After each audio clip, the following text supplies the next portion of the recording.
Hello everyone, welcome to IFS. चलिए, आज के सेशन में हम लोग जो है प्रीवियस ईयर क्वेश्चन सीरीज हमारा चल रहा था और आज के सेशन में हम लोग क्या लेने वाले, सरफेस केमिस्ट्री जो है ये हम लेने वाले सरफेस केमिस्ट्री एंड एब्जॉर्प्शन से रिलेटेड क्वेश्चंस हम लेंगे। चलिए स्टार्ट करते हैं।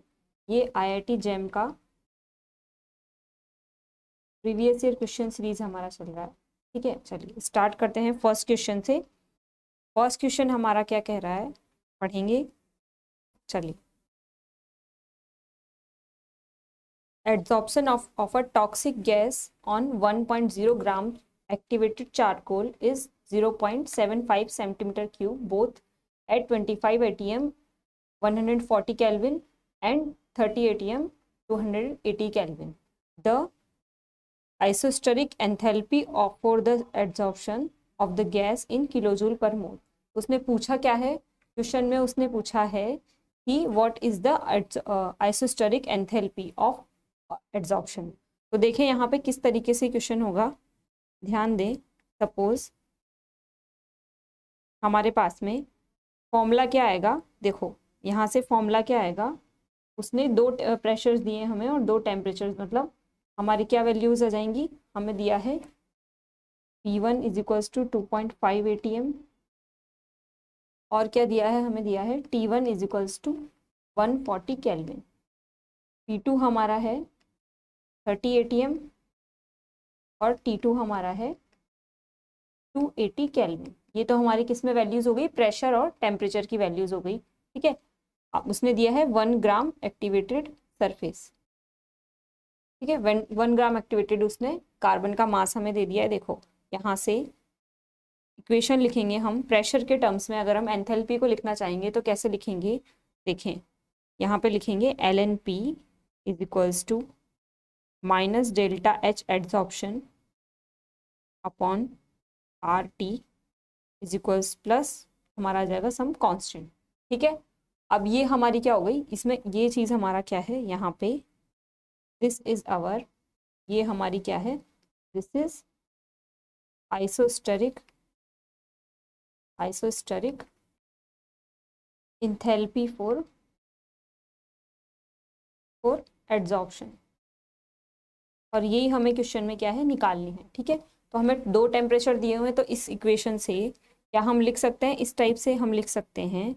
नेक्स्ट इक्वेशन हम लिख सकते हैं ln P2 by P1 is equals to minus delta H adsorption upon delta H naught आएगा, delta H naught adsorption upon RT, और यहाँ पे क्या आ जाएगा 1/T2 माइनस 1/T1। ठीक है, फर्दर कैसे सॉल्व करेंगे, देखें वैल्यूज हम पुट कर देंगे। हमें दिया है ln P2 हमें दिया है 30 ATM और ये हमें कितना दिया है, ये दिया है हमें 2.5 ATM। ठीक है, इज इक्वल्स टू हो जाएगा हमारा minus delta H adsorption upon 2.3 sorry R की वैल्यू आएगी 8.314 joule kelvin inverse mole inverse. ठीक है, यहाँ से टेम्परेचर की वैल्यूज पुट करेंगे, 1/T2 हमारा हो जाएगा 280 और T1 हमारा हो जाएगा 140।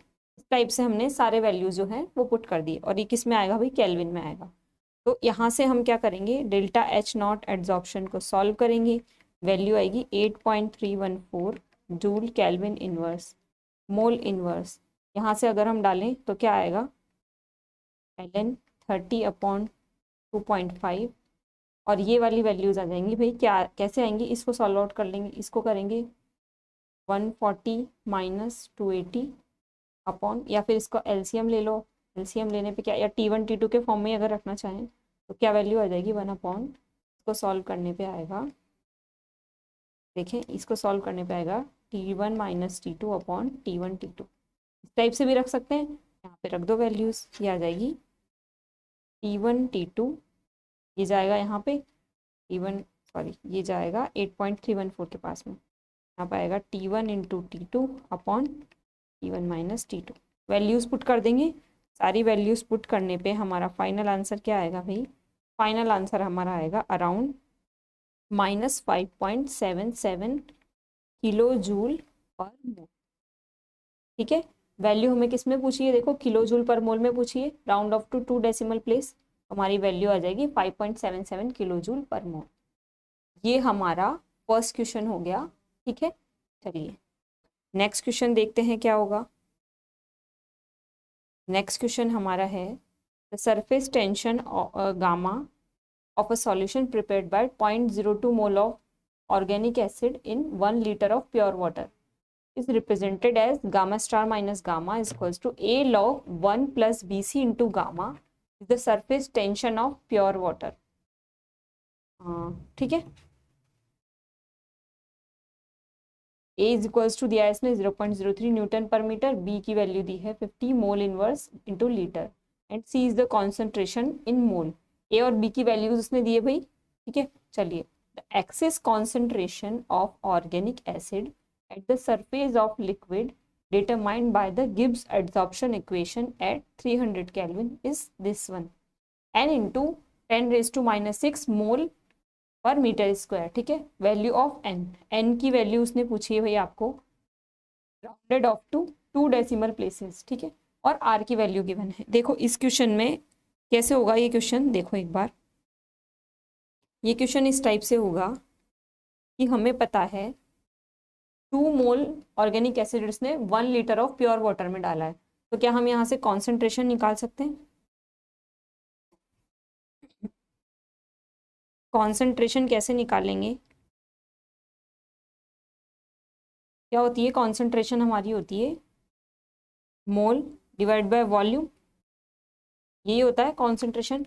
तो अगर हमारा 0.02 मोल्स है, ठीक है, कितने में, 1 लीटर वाटर में, तो हमारी कॉन्सेंट्रेशन क्या आ जाएगी 0.02 मोल लीटर इनवर्स, या मैं क्या लिख दूँ इसको 0.02 मोलार। ठीक है, ये हमारी आ गई कॉन्सेंट्रेशन।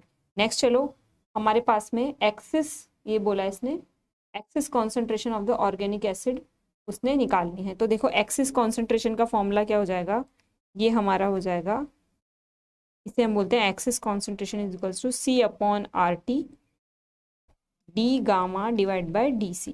ठीक है, एट कांस्टेंट टेम्परेचर, ये वैल्यू हमारी आएगी। अब देखें यहाँ पे हमें क्या पुट करना है, हमें ये वाली वैल्यू जो है, ये जो दिया हुआ है हमें, ये हम पुट करने वाले हैं। कैसे पुट करेंगे, देखो यहाँ पे देखो, gamma star minus gamma is equals to क्या लिख सकते हैं हम, दिया हुआ है हमें A log 1 प्लस BC।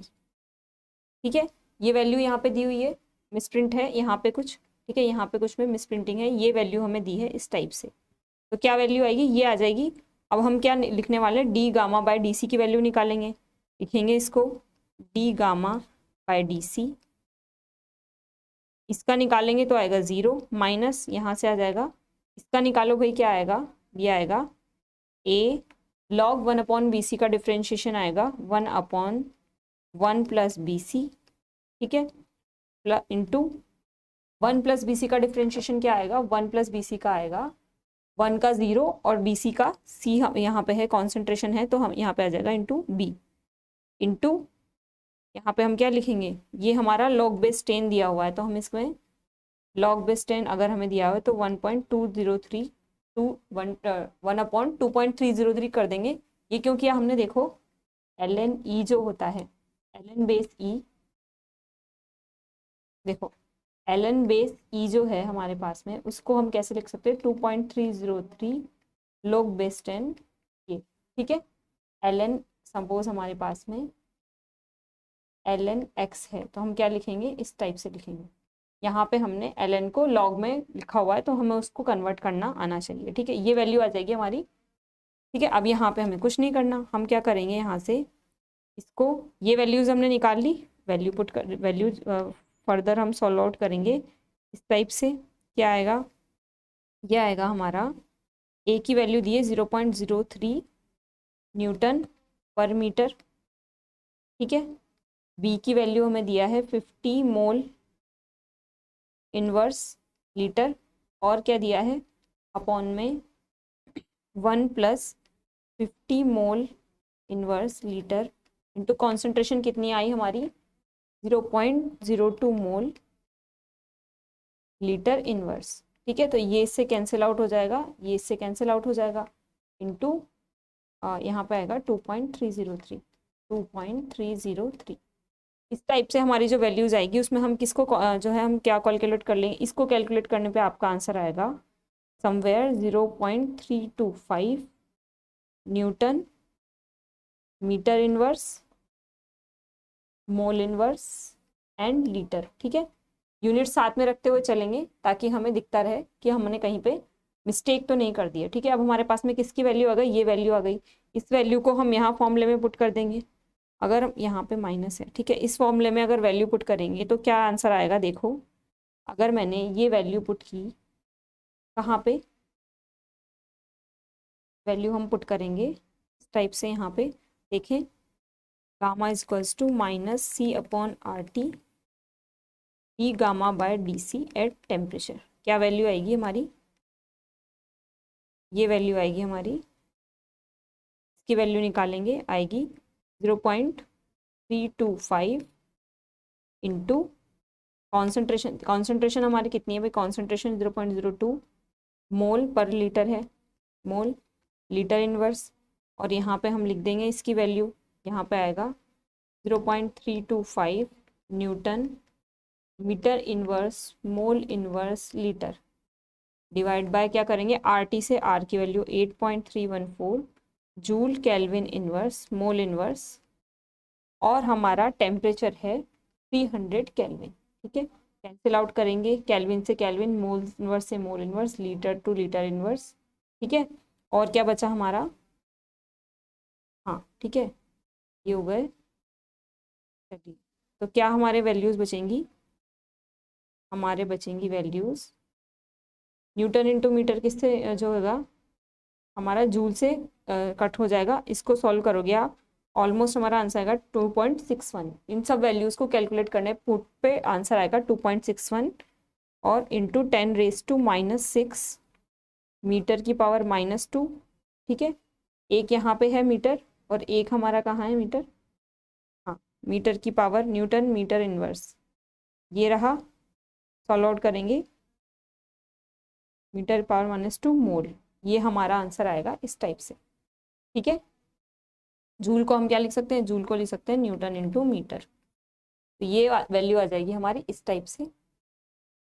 चलिए, तो उसने पूछा क्या है, देखिए क्वेश्चन में उसने पूछा है n की वैल्यू निकालनी, n इंटू 10⁻⁻6, तो n की वैल्यू क्या आ जाएगी, n की वैल्यू हमारी आएगी ये, n विल बी 2.61। इस टाइप से हमारा ये क्वेश्चन सॉल्व होगा। चलिए नेक्स्ट क्वेश्चन पे चलते हैं। नेक्स्ट क्वेश्चन है a film of stearic acid partially covers the water surface in a container. ठीक है, किसका है हमारा सरफेस जो है स्टेरिक एसिड का फिल्म है। The work needed to decrease this coverage by 1 centimetre square is 25.0 into 10⁻⁻7 joule. The surface tension in newton per metre of the film. इसने क्या पूछा है, हमें सरफेस टेंशन पूछी है। इस टाइप के क्वेश्चंस को कैसे सॉल्व करना है हमें देखें, क्या पूछा है उसने, surface tension Newton per metre में, वैल्यू क्या दी हुई है उसने, देखें एरिया उसने दिया हुआ है हमें 1 सेंटीमीटर स्क्वायर। ठीक है, 1 सेंटीमीटर स्क्वायर एरिया है, और वर्क उसने दिया है हमें, work is equals to 25.0 into 10⁻⁻7 joule, इतना उसने हमें वर्क दिया है। नेक्स्ट हमें क्या करना है, देखो सरफेस टेंशन निकालनी है। सरफेस टेंशन एक्चुअली होती क्या है, सरफेस टेंशन हमारी क्या होगी भाई, ये होगी हमारी फोर्स अपॉन लेंथ, इसी को हम क्या बोलेंगे, सरफेस टेंशन, फोर्स पर लेंथ। देखो अब कैसे क्वेश्चन सॉल्व करेंगे, हम क्या कर सकते हैं, हम लिख सकते हैं वर्क इज इक्वल्स टू, हम लिखते हैं F इंटू एल। ठीक है, वर्क क्या लिखते हैं, वर्क को हम लिखते हैं फोर्स इंटू डिस्प्लेसमेंट, या फिर हम लिख सकते हैं फोर्स इंटू लेंथ, डिस्प्लेसमेंट, और इसे हम क्या लिख सकते हैं, लेंथ। तो क्या लिख दिया मैंने, F/L लिखा, F इंटू एल। अब यहाँ पे मैं इंटू L/L दोनों साइड कर दूँ तो क्या आंसर आएगा मेरा, F/L को मैं अलग ले लूँ इंटू L स्क्वायर। ठीक है, तो ये मेरा वर्क कितना हो गया, work is equals to F/L into L square. इसी F/L को हम क्या बोलेंगे, सरफेस टेंशन गामा। तो W इज इक्वल्स टू हो जाएगा gamma into L square.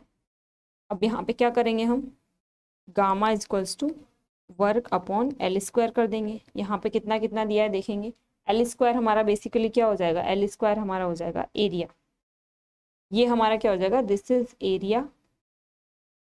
Values put करेंगे, वैल्यूज पुट करने पे हमें क्या मिलेगा, W हमारा दिया है 0.25 इंटू 10⁻⁻⁷ जूल। जूल को हम क्या लिख सकते हैं, joule is equals to newton into metre. ठीक है, और यहाँ पे देखें इसको हम जूल हमें कितना दिया है, एरिया दिया है 1 सेंटीमीटर स्क्वायर। 1 सेंटीमीटर स्क्वायर वो क्या लिखेंगे, 1 इंटू 10⁻⁻² का होल स्क्वायर मीटर स्क्वायर, आ जाएगा 10⁻⁻4 मीटर स्क्वायर। लिखेंगे यहाँ पे 10⁻⁻4 मीटर स्क्वायर। एरिया हो गया, एरिया हमारा लिख दिया हमने, ये लिख दिया। इसे न्यूटन इंटू मीटर लिख सकते हैं, तो लिखो 0.25 into 10⁻⁻7 newton into metre divide by 10⁻⁻4 metre square.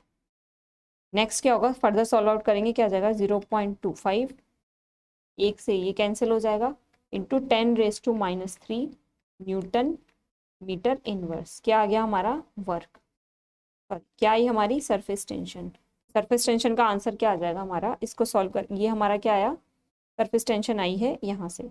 अब हमें उसने क्या दिया है, उसने दिया है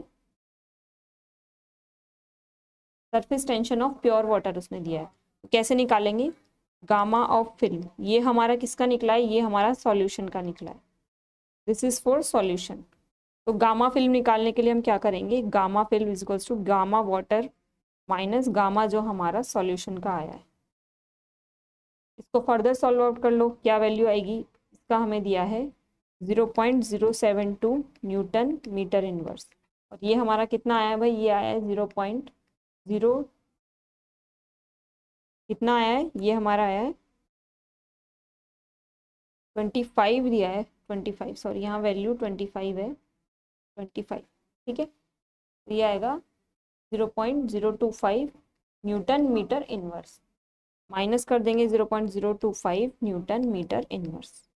तो हमारा फिल्म का जो है, फिल्म के सरफेस टेंशन की क्या वैल्यू आएगी, it will be 0.047 newton metre inverse. ये किसकी वैल्यू आई हमारी भाई, देखें यहाँ पे ये वैल्यू जो निकली है ये हमारे किसके लिए है, दिस इज फॉर सॉल्यूशन। ठीक है, और हमें निकालना किसका है, फिल्म का। तो फिल्म वाला हमारा आंसर आएगा 0.047 न्यूटन पर मीटर। ठीक है, round off to 3 decimal places हमारा आंसर ये आएगा। चले नेक्स्ट क्वेश्चन देखते हैं, नेक्स्ट क्वेश्चन क्या है। नेक्स्ट क्वेश्चन हमारा है, the collision flux of a monoatomic gas on copper surface is 3.0 into 10⁻18 metre power -2 second inverse. क्या दिया है उसने, कॉलिजन फ्लक्स की वैल्यू दी है इतनी। Note that copper surface forms a square lattice with lattice constant of 210 picometre. Lattice constant की value उसने कितना दे दिया, 210, मतलब उसने एक यूनिट लेंथ जो होती है हमारी लेटिस की वो उसने दी है 210 पिकोमीटर। नेक्स्ट उसने क्या दिया है, if is the sticking coefficient of the atom with copper is 1, the time taken by the gas to form a complete monolayer on the surface is. मतलब एक मोनोलेयर है सरफेस पे, मोनोलेयर बनाने के लिए कितना हमें टाइम लगेगा कॉपर को, वो उसने पूछा है। Round off to 1 decimal place. ठीक है, round off to 1 decimal place ये उसने पूछा है। देखिए ये जो नीचे वाला है ये क्वेश्चन मिस गलती से प्रिंट हो गया है, ये कुछ नहीं है। ठीक है, इसको इग्नोर करें।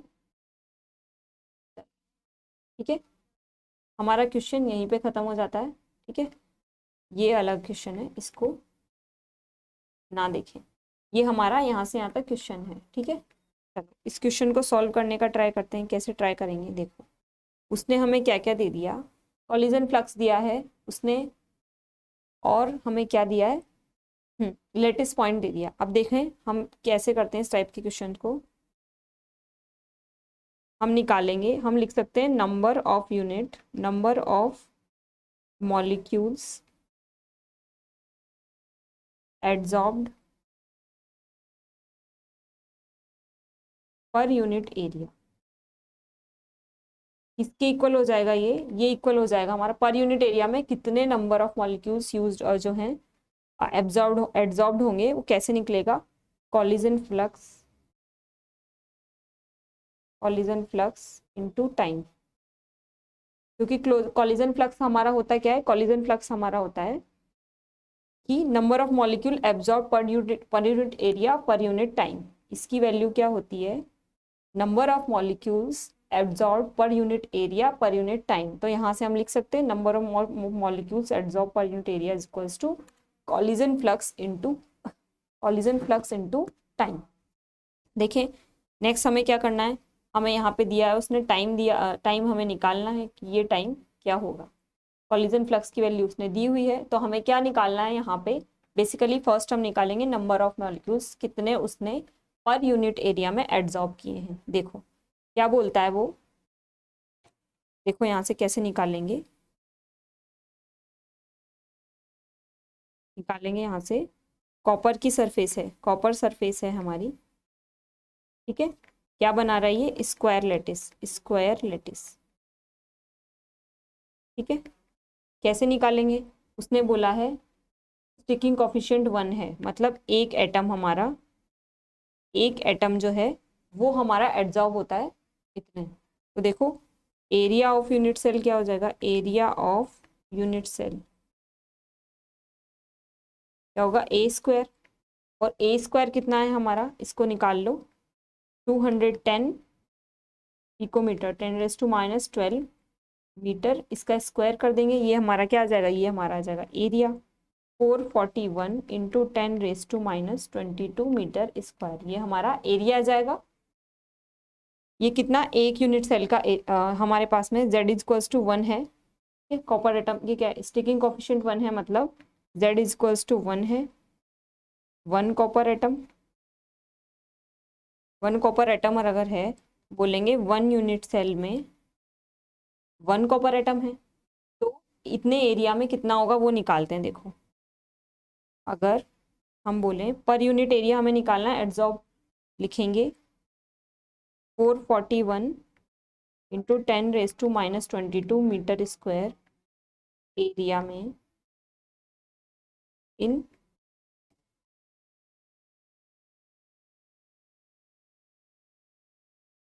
इतना हमारे पास में एरिया प्रेजेंट अवेलेबल है, दिस एरिया इज अवेलेबल, ठीक है। अब हम क्या कर रहे हैं कि 1 कॉपर एटम जो है, 1 कॉपर एटम जो है कितना एड्सॉर्ब करेगा, 1 कॉपर एटम है, स्टिकिंग कॉफिशिएंट 1 है, it will adsorb 1 molecule of या 1 एटम ऑफ गैस, ये 1 एटम ऑफ गैस कितना एड्सॉर्ब करेगा। तो इस एरिया में कितने होंगे वो देखते हैं हम, कितने होंगे 1/441 इंटू 10⁻⁻22 पर यूनिट एरिया। इसमें कितने आ जाएंगे, मीटर स्क्वायर में कितने आएंगे एटम्स निकालेंगे, ये हमारा क्या होगा, इतना पर यूनिट एरिया, ये निकल गया। Number of molecules, this is nothing but number of molecules पर यूनिट एरिया एड्सॉर्ब्ड, ठीक है। ये वैल्यू को हम कहाँ पुट करेंगे, देखिए ये वैल्यू को हम यहाँ पे पुट करेंगे इस जगह, ठीक है। तो देखो कैसे करना है, ये करेंगे, इसको वैल्यू पुट कर दो, यहाँ करते हैं वैल्यू पुट कर देंगे, क्या आएगा 1/441 into 10⁻⁻22 metre square is equals to कितना दिया है, कॉलिजन फ्लक्स की वैल्यू है 3 into 10⁻18 metre square -2 second inverse into time. तो टाइम कैसे निकल जाएगा, टाइम विल बी हो जाएगा 1/441 टू 10⁻² इंटू 3 इंटू 10⁻18 और आंसर किस में आएगा, सेकेंड्स में। इसको सॉल्व आउट करेंगे आप, और इसको सॉल्व आउट करने पे हमारा टाइम आएगा इसको टू 7.6 सेकेंड्स। इस टाइप से हम इस क्वेश्चन को करेंगे, ठीक है। एक बार देख लें यहाँ पे, ये होगा time is equals to 1/441 into 10⁻²² into 3 × 10, जो हमारा फ्लक्स है उसकी वैल्यू हमने रख दी, और हमारा आंसर किस में आ जाएगा, सेकंड में आ जाएगा। यहाँ पे ये है कि एक कॉपर एटम, एक जो है इसकी स्टिकिंग कोफिशिएंट 1 का मतलब है एक कॉपर एटम हमारा एक ही जो है एटम ऑफ गैस को एब्जॉर्ब कर रहा है। तो हमने कितने निकाल लिए, नंबर ऑफ मॉलिक्यूल्स पर यूनिट एरिया में निकाल दिए, ठीक है। एरिया ऑफ यूनिट सेल उसने दिया है 441 इंटू 10⁻²² मीटर स्क्वायर। तो पर यूनिट निकालने के लिए हम क्या करेंगे, उसको 1 से डिवाइड कर देंगे। तो ये इस टाइप से हम इस क्वेश्चन को सॉल्व करेंगे। नेक्स्ट देखें, नेक्स्ट क्वेश्चन क्या है। नेक्स्ट क्वेश्चन है the true statement about Langmuir isotherm, ठीक है। लैंगम्योर एड्जॉर्प्शन आइसोथर्म जो है उसके बारे में, लैंगम्योर उसके बारे में क्या क्या जो है उसने स्टेटमेंट्स दिए हैं, हमें कुछ स्टेटमेंट दिए हैं, हमें पता करना है कि which one is true and which one is false. देखें यहाँ पे, देखो क्या बोला है उसने, valid for monolayer coverage, second है ऑल एड्जॉर्प्शन साइज आर इक्वलेंट, थर्ड उसने बोला है कि there is dynamic equilibrium between free gas and adsorbed gas, और क्या बोला है, और उसने बोला है हमें कि adsorption probability is independent of occupancy of the neighbouring sites. देखो जो हमारी लैंगम्योर एड्जॉर्प्शन आइसोथर्म है, लैंगम्योर एड्जॉर्प्शन आइसोथर्म, ठीक है, उसमें कुछ अजम्पशंस हैं। अजम्पशंस क्या हैं हमारे, अगर हम फर्स्ट पॉइंट की बात करें मोनोलेयर कवरेज की, तो इसका फर्स्ट क्या है हमारा, ये है कि मोनोलेयर बनाता है, ठीक है। एक तो हमारा क्या आ जाएगा, मोनोलेयर फॉर्मेशन,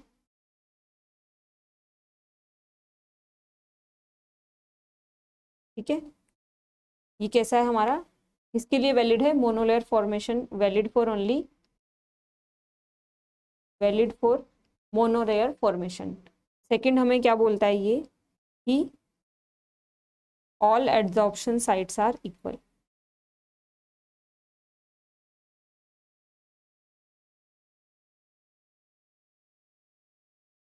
मतलब कि जितनी भी एड्जॉर्प्शन साइट्स हैं वो सब एक जैसी हैं, उनमें कहीं भी कोई भी डिफरेंस नहीं है। ये हमारा कहता है लैंगम्योर एड्जॉर्प्शन आइसोथर्म। और हमारा क्या है, देखो और क्या लिख सकते हैं हम, इसने लिया dynamic equilibrium between gas and adsorbed gas. तो क्या ऐसा होता है, डायनामिक इक्विलिब्रियम होता है क्या, देखें कैसे। और हम क्या देख सकते हैं, एड्जॉर्ब्ड मॉलिक्यूल्स क्या करते हैं, डू नॉट इंटरेक्ट। जो भी हमारे एड्जॉर्ब मॉलिक्यूल्स हैं उनके बीच में किसी भी टाइप का, there is no interaction of any type, किसी भी टाइप का कोई इंटरेक्शन उनके बीच में नहीं होता है, मॉलिक्यूल डू नॉट इंटरेक्ट, ठीक है, विद ईच अदर। ये हो गया। और हम क्या लिख सकते हैं, और हम लिख सकते हैं मैक्सिमम एडॉप्शन, यहाँ पे मोनोलेयर का मतलब ये मैक्सिमम एड्जॉर्प्शन भी अगर हम करें तब भी मोनोलेयर ही फॉर्म होगी, उससे ज़्यादा लेयर्स इसमें फॉर्म नहीं होंगी, ऐसा हमारा अजम्पशन है। इसके बाद में जो है adsorption probability is independent of occupancy of neighbouring site, मतलब कि इसका मतलब हो गया कि हमारी एड्जॉर्प्शन जो है, ऐसा नहीं है कि यहाँ पे सरफेस में अगर एक जगह आके कोई मॉलिक्यूल बैठ गया तो उसके पास में मॉलिक्यूल नहीं बैठ पाएगा, बिकॉज उसने उसका जो है एरिया कवर कर लिया, इंडिपेंडेंट है एक दूसरे से। अगर पास में कोई है तब भी वहां पे आने की प्रोबेबिलिटी उतनी ही होगी जितनी पास में कोई नहीं है तब होगी, ठीक है। इस लाइन का ये मीनिंग है। तो ये चीज़ हो गई। तो हमारा आंसर कौन सा हो जाएगा भाई, आंसर क्या हो जाएगा इस क्वेश्चन का, डायनामिक इक्विलिब्रियम, इसका आंसर हो जाएगा, सारे ऑप्शंस हमारे क्या हैं, सही हैं, all options are correct. Dynamic equilibrium होता है free gas and adsorb gas, free gas और एड्जॉर्ब गैस आते जाते रहते हैं, ठीक है। और बोल रहा है एग्जॉस्ट, ये भी हमारा करेक्ट है, तो हमारे चारों ऑप्शंस कैसे हो जाएंगे, चारों ऑप्शंस हमारे करेक्ट हो जाएंगे लैंगम्यूर इसके लिए। चले देखो नेक्स्ट क्वेश्चन क्या है वो देखेंगे हम इसके बाद में। नेक्स्ट क्वेश्चन है हमारा, when a perfect monolayer of stearic acid is formed at the air water interface, air water interface पे हमारी एक मोनोलेयर फॉर्म हो रही है किसकी, स्टेरिक एसिड की। Each molecule of stearic acid occupies an area of 20 angstrom square. ठीक है, उसने क्या किया है, मॉलिक्यूल ऑफ स्टेरिक एसिड जो है कितना एरिया ऑक्यूपाई करता है एक मॉलिक्यूल, वो उसने दिया है 20 angstrom square. The length of the molecule is, molecule का लेंथ उसने पूछा है स्टेरिक एसिड का। देखें भाई इस टाइप के क्वेश्चंस को कैसे करेंगे, हम लिख सकते हैं, हमें पता है डेंसिटी क्या होती है, डेंसिटी इज इक्वल्स टू होता है हमारा मास डिवाइडेड बाय वॉल्यूम। ठीक है, और मास डिवाइडेड बाय वॉल्यूम में ये हमारा क्या है, दिस इज मास ऑफ, हम लिखें मास ऑफ मॉलिक्यूल, और ये हमारा क्या हो गया, वॉल्यूम ऑफ मॉलिक्यूल। अब यहाँ से देखो हम क्या लिख सकते हैं, rho is equals to mass upon area into volume को हम क्या लिख सकते हैं, वॉल्यूम को हम लिख सकते हैं एरिया इंटू लेंथ, ये हम लिख सकते हैं वॉल्यूम के लिए। ठीक है, तो क्या आ जाएगा इससे, यहाँ पे और देखो इसके बाद क्या कर सकते हैं हम, ये हमारा हो गया, हाँ इसके बाद में चलो आगे, रो इज इक्वल्स टू हमें क्या निकालनी है, लेंथ ही निकालनी है, तो यहाँ से लेंथ का जो है निकालो, लेंथ इज इक्वल्स टू क्या हो जाएगा हमारा, mass divided by rho into area. ठीक है, अब यहाँ पे देखें उसने मास हमें दिया हुआ है कितना, मास दिया हुआ है मॉलिक्यूल उसका 284, इसके बाद में उसने डेंसिटी दी हुई है हमें, और एरिया भी उसने पर मॉलिक्यूल का निकाल के दिया हुआ है, हमें जस्ट वैल्यूज पुट करने, वैल्यूज पुट करेंगे। मास है 284, इसके बाद में रो की वैल्यू है हमारी कितनी, 0.94 ग्राम पर सेंटीमीटर क्यूब। इन वैल्यूज़ को आप चेंज कर लें, एंगस्ट्रॉन्ग में उसने पूछा है, तो 1 सेंटीमीटर, 1 हमें पता है 1 मीटर इक्वल्स टू कितना होता है 10 रेज टू, या फिर उल्टा लिख दो 1 एंगस्ट्रॉन्ग में होता है 10 रेज टू माइनस 10 मीटर, तो हम लिख सकते हैं 1 angstrom is equals to 10 raise to minus 8 centimetre, या फिर 1 10 रेज टू क्या लिख देंगे 1 centimetre is to 10 raise to 10 angstrom. Values put कर दो, सेंटीमीटर क्यूब है तो यहाँ पे लिखेंगे ग्राम इंटू सेंटीमीटर क्यूब में लिखेंगे 10 रेज टू 10 एंगस्ट्रॉन्ग क्यूब। ठीक है, ये वैल्यू आ जाएगी हमारी। इसके बाद में क्या दिया है उसने, एरिया दिया है एंगस्ट्रॉन्ग की पावर -3, एरिया कितना दिया है 20 एंगस्ट्रॉन्ग स्क्वायर। क्या आ जाएगा, यहाँ से निकालो, यहाँ से वैल्यू आएगी 284 डिवाइड बाय 0.94 ग्राम, और क्या लिखा है, ये हमारी वैल्यू आएगी ग्राम में, ग्राम से ग्राम कैंसिल आउट हो जाएगा, 10 रेज टू 30 इंटू एरिया हो गया 20। ठीक है, यहाँ पे क्या बचेगा हमारा, एंगस्ट्रॉन्ग की पावर -1। इसको सॉल्व आउट कर लेंगे, इसको सॉल्व आउट करने पे क्या आंसर आएगा हमारा, लेंथ की वैल्यू आएगी, length is equals to 25 angstrom. ठीक है, तो ये हमने क्या निकाल लिया, इस क्वेश्चन का आंसर था जो एरिया सॉरी मॉलिक्यूल का लेंथ हमें निकालना था, कितना आएगा, हमारी लेंथ आएगी 25 एंगस्ट्रॉन्ग। ठीक है, ये इस टाइप के कन्वर्जन हम देख लेंगे कैसे होंगे। चलिए नेक्स्ट क्वेश्चन में चलते हैं।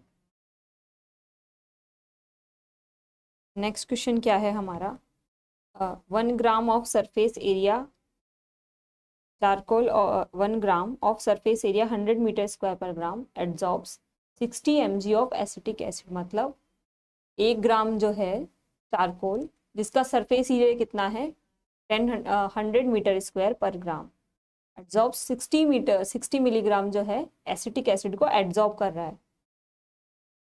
From an aqueous solution at 25 degree centigrade and इतना प्रेशर 1 atm प्रेशर पे the number of moles of acetic acid adsorb per centimetre square of charcoal surface. मतलब 1 centimetre square area of charcoal में कितने number of molecules of कितने moles हमारे acetic acid के adsorb होंगे। देखें इस टाइप के क्वेश्चन को कैसे सॉल्व करेंगे हम। हमें पता है मोलार मास निकालते हैं यहाँ से। ये उसने क्या दिया है, नंबर ऑफ मोल्स में पूछा है, तो मोलार मास निकालेंगे। Molar mass of acetic acid कितना होगा, एसिटिक एसिड का मोलार मास होता है 60 ग्राम्स पर मोल। ठीक है, तो नंबर ऑफ मोल्स निकालें। Number of moles of acetic acid कितना हो जाएगा भाई, 60 mg डिवाइड बाय 60 ग्राम्स पर मोल। कितना आ जाएगा, क्या आ जाएगा 1 10⁻³ मोल। ठीक है, कितने मोल्स आ गए हमारे, 10⁻³ मोल्स ऑफ एसिटिक एसिड। अब उसने क्या किया है, देखो यहाँ पे है हमें 100 मीटर स्क्वायर जो है वो कैसे निकलेगा। 100 मीटर स्क्वायर उसने 100 मीटर स्क्वायर में कितने सेंटीमीटर स्क्वायर होंगे ये देख लो, कितने होंगे ये देखो। आएगा 100 इंटू 10⁻² मीटर, क्या होगा सेंटीमीटर स्क्वायर, इतना आएगा 10⁶ सेंटीमीटर स्क्वायर। 100 मीटर स्क्वायर में कितने सेंटीमीटर स्क्वायर होंगे हमने वो निकाल लिया। अब हम बोलेंगे, ठीक है, अब हम बोल रहे हैं, इसने पूछा है पर सेंटीमीटर स्क्वायर कितना एड्सॉर्ब करता है, तो हमने इस सेंटीमीटर स्क्वायर में लिख लिया। तो लिखेंगे यहाँ से कि 1 सेंटीमीटर स्क्वायर एड्सॉर्ब्स कितना, 1 ग्राम में इतना करता है ये। ठीक है, तो 100 हमारा क्या निकलेगा, इसलिए 1 centimetre square adsorbs how much, 10⁻³ moles upon 10⁶ centimetre square, ये हो जाएगा इतने मोल। क्या हो गया हमारा, ये हमारा निकल गए 1 सेंटीमीटर स्क्वायर कितने एड्सॉर्ब करेगा। आया समझ में, इसमें कैसा होगा देखो, फाइनल इसको निकालेंगे हम, इसकी वैल्यू आएगी 10⁻⁹ मोल ऑफ एसिटिक एसिड। ठीक है, 1 ग्राम का सरफेस एरिया इतना है। ठीक है, तो कितना निकलेंगे, नंबर ऑफ मोल्स निकालने हमें पर मीटर पर सेंटीमीटर स्क्वायर। 100 मीटर स्क्वायर में 10⁶ सेंटीमीटर स्क्वायर होते हैं, तो 1 सेंटीमीटर स्क्वायर के लिए हम निकाल लेंगे कितना आएगा 10⁻³ अपॉन इतने सेंटीमीटर स्क्वायर। ठीक है, पर सेंटीमीटर स्क्वायर हमारा आंसर आ जाएगा इस टाइप से। एड्सॉर्ब कितना कर रहा है भाई, इतना एड्सॉर्ब कर रहा है, इतने को एड्सॉर्ब कर लेता है। तो हमें वैल्यू किस में निकालनी थी, सेंटीमीटर, बेसिकली उसने दिया है हमें मीटर स्क्वायर में, पूछ लिया सेंटीमीटर स्क्वायर में, तो हमारा आंसर आ जाएगा 10⁻⁹। नेक्स्ट क्वेश्चन देखें, नेक्स्ट क्वेश्चन क्या है, for a physics option process which one of the following statement is not correct. Not, इसको ध्यान दें भाई, नॉट करेक्ट लिखा हुआ है, हम करेक्ट ऑप्शंस को इनकरेक्ट कर देते हैं। इस टाइप की मिस्टेक करते हुए हमें बताना है कि विच ऑप्शन जो है हमारा सही नहीं है फिजिक्स ऑप्शन प्रोसेस के लिए। तो देखो इस टाइप का क्वेश्चन, फिजिक्स ऑप्शन हम कैसे लिख सकते हैं, हम लिखते हैं पहले फिजिक्स ऑप्शन क्या है। क्या है हमारा, एक तो ये रिवर्सिबल प्रोसेस है, पॉइंट लिख लेते हैं। और क्या हो सकता है, यहाँ पे लिख सकते हैं हम वीक वंडरवॉल फोर्सेस हैं, वीक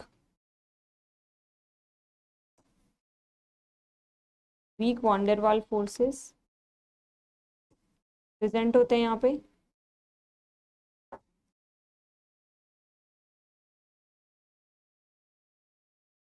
इसके बीच में एड्सॉर्बेंट एंड एड्सॉर्ब्ड। ठीक है, इन दोनों के बीच हमारा जो एड्सॉर्बेंट है और एड्सॉर्बेंट है, दोनों के बीच में वीक वंडरवॉल फोर्सेस प्रेजेंट होते हैं। और हम क्या लिख सकते हैं कि लो टेम्परेचर पे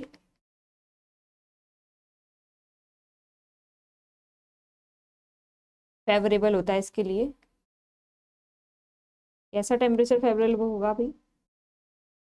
लो टेम्परेचर फेवरेबल होता है। अब क्वेश्चंस पढ़ेंगे एक बार, क्या लिखा है क्वेश्चन में। There are van der Waals interaction between the adsorbate and adsorbent. ये सही है हमारा ऑप्शन, ठीक है, ऐसा होता है। उसने पूछा है कौन सा सही नहीं है। The process predominates at low temperature, मतलब लो टेम्परेचर हमारे जो है फिजिक्स ऑप्शन के लिए कैसा होता है? फेवरेबल होता है। अगर टेम्परेचर इंक्रीज कर देते हैं तो एक टाइम के बाद में आपकी फिजिक्स ऑप्शन की जो रेट है वो कम हो जाती है, ठीक है।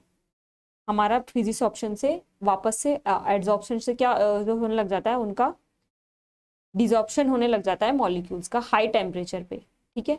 नेक्स्ट क्या है? The process can not be proceed beyond a monolayer. हमें बोला है कि मोनोलेयर में उसके मोनोलेयर के आगे कोई और लेयर नहीं बनेगी, मतलब ये कैसा है? मल्टी लेयर नहीं होता, बट होता क्या है ऐसा? ये मल्टी लेयर भी हो सकता है, ठीक है। तो सी ऑप्शन हमारा कैसा हो जाएगा? सी ऑप्शन हमारा गलत हो जाएगा, बिकॉज फिजिक्स ऑप्शन हमारा कैसा हो सकता है? मल्टी लेयर भी हो सकता है। और फोर्थ ऑप्शन है प्रोसेस इज रिवर्सिबल, बिल्कुल रिवर्सिबल है। हाई टेम्परेचर से हम अगर हम कर दें तो उसका डी ऑप्शन होना स्टार्ट हो जाता है। तो हमारा आंसर कौन सा हो जाएगा भाई? सी ऑप्शन हो जाएगा। Process can not be proceed beyond a monolayer. Multi layers भी यहाँ पे बना सकते हैं हम लोग, ठीक है। तो ये हमारे थे सरफेस केमिस्ट्री और एड्जॉर्प्शंस के प्रीवियस ईयर के IIT JEM के प्रीवियस ईयर क्वेश्चंस, ठीक है। चलिए, thank you everyone and happy learning.